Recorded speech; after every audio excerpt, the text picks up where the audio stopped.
Il y a des murmures. Des gens sont confus. Ils se posent des questions. Et quand il y a des murmures, il y a des confusions, pas des confusions de murs. Lorsqu'il y a des murmures, il y a des confusions. Et quand il y a des confusions, il y a des constructions, des murs. Et les murs là deviennent les barricades, deviennent les limitations. Amen. Et c'est ce que le diable voulait. Et que tu contribues à ta barrière, que tu contribues à ton blocage, que tu contribues à ton stoppage, que tu contribues à ta limitation. Est-ce que je parle à quelqu'un? Parce que Satan et même ses acolytes et même ses esprits des autres n'œuvrent pas sans ta volonté. Ils n'œuvrent pas sans ton désir. C'est la raison pour laquelle ils viennent toujours pour attacher le corps. Ils s'attachent à toi. Ils déposent un sort. C'est question de t'animer, d'avoir aussi ta volonté, d'en avoir aussi ton partage, d'en avoir aussi ton gré, d'en avoir aussi ton décret, d'en avoir aussi ta parole. Parce que les démons ne peuvent pas opérer sans ton dire. Et les esprits ne peuvent pas opérer sans ta volonté. Mais quand tu as déjà un plus que tu leur as donné, tu leur donnes le laisser aller. Ils vont commencer à opérer. Et par exemple, ça peut être des murmures comme le peuple d'Israël. Amen. Des murmures. Et Dieu dit, voici la parole est venue. My God, la parole est venue. La parole est venue. Moïse répondit au peuple, ne craignez rien, restez en place, regardez la délivrance que l'Éternel va vous accorder en ce jour. Car les Égyptiens que vous voyez aujourd'hui, vous ne les verrez plus jamais. C'est ça que j'appelle la délivrance. La parole est venue. Yama Subrati, Ayentoko Parata, Likayana Zazazazata, Elibarana, et Koso Parata. La parole est venue. Et la parole est venue aujourd'hui pour toi. Dieu a parlé. Dieu a parlé. Dieu a parlé. Les démons que tu vois, les hôtels que tu vois, les fondations sataniques que tu vois, et les esprits des eaux que tu vois qui sont devant toi, et les parakatousiata. La parole est venue. La parole est venue. La parole est venue. Tu ne les verras plus jamais. Ainsi parle l'Éternel. Tu ne les verras plus jamais. Et ces esprits étaient comme des Égyptiens. Ces esprits étaient comme la mer. Ces esprits étaient comme Baltiphon devant Israël. Ces esprits étaient comme Mindol devant Israël. Hey, écoute-moi aujourd'hui.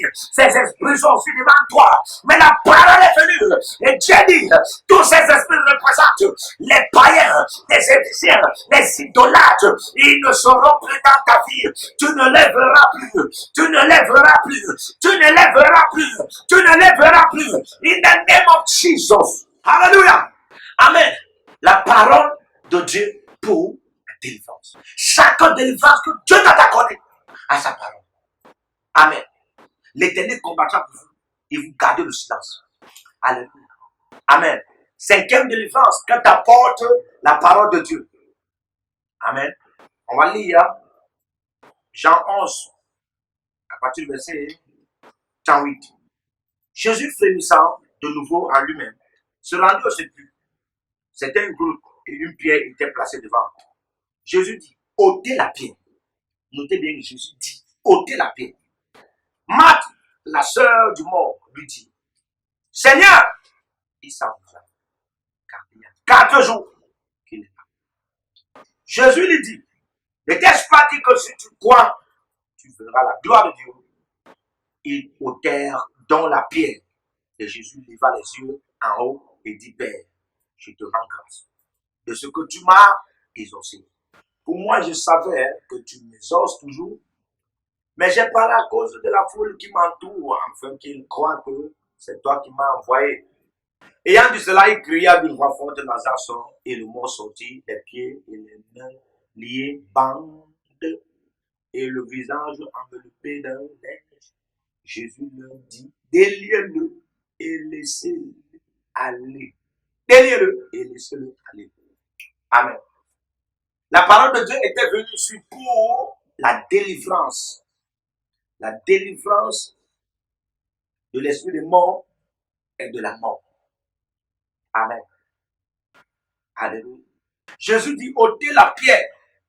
Mais la sœur dit, la sœur de la personne qui était morte, la sœur de la personne qui a atteint l'esprit de mort, la sœur de la personne dont la mort est à sa trousse, dit, il sent déjà. Amen. Ils sentent déjà, frère.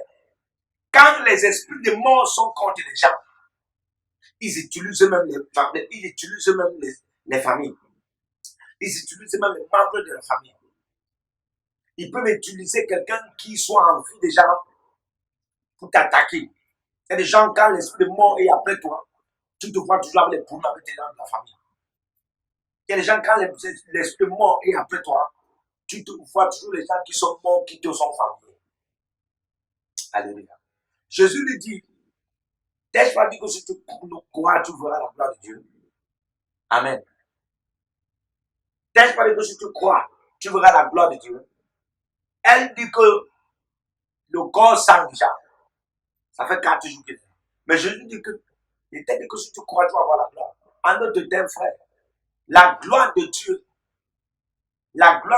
ôte l'odeur de la mort. Il sent déjà, c'était l'odeur de la mort. Amen. En d'autres termes, Marc disait à Jésus, il ne faudrait pas qu'on fasse sortir parce que l'odeur là peut contaminer tout le monde de la famille. Mais Jésus dit que, Amen. Jésus dit que la gloire ôte l'odeur de la mort. Il y a des gens comme ça qui ont déjà l'odeur de la mort sur eux. Il y a des hommes de Dieu, des femmes de Dieu qui ont déjà l'odeur de la mort sur eux. Mais la gloire du Seigneur ôte cette odeur au nom de Jésus. Tu sens comme si tu vas mourir bientôt. Tu sens comme si quelqu'un va mourir bientôt. Et pour toi, ça peut t'amener dans le règne où tu commences à voir les morts dans le monde de l'esprit. Mais la parole est venue.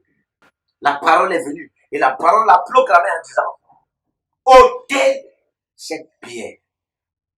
Ôtez cette pierre. Frère, quand tu es face aux esprits de mort, quand tu es face aux tentations de mort, quand tu es face à l'odeur de mort, quand tu es face aux odeurs de mort, Amen. Dieu dit que tu vas te confier à sa parole. Qui dit ôtez la pierre. Ôtez la pierre. En d'autres termes, ôtez l'autel de mort là. Tu es serviteur de Dieu, prophétesse, apôtre, bishop, diacre. Dieu t'a appelé dans le ministère. Tu œuvres, mais il y a un autel de mort dans ta famille. Comment connaître qu'il y a un autel de mort dans ta famille? Lorsque les gens ne font que mourir à tes ordres. Lorsque toi, tu es en train de voir les gens qui sont morts dans tes rêves. Et ils te sont familiers. Quand c'est seulement toi, amen. Et parfois aussi, quand tu es toujours seulement en train de prier, hein, contre l'esprit de mort, tu ne sais pas pourquoi tu lèves toujours le sujet de prier contre l'esprit de mort.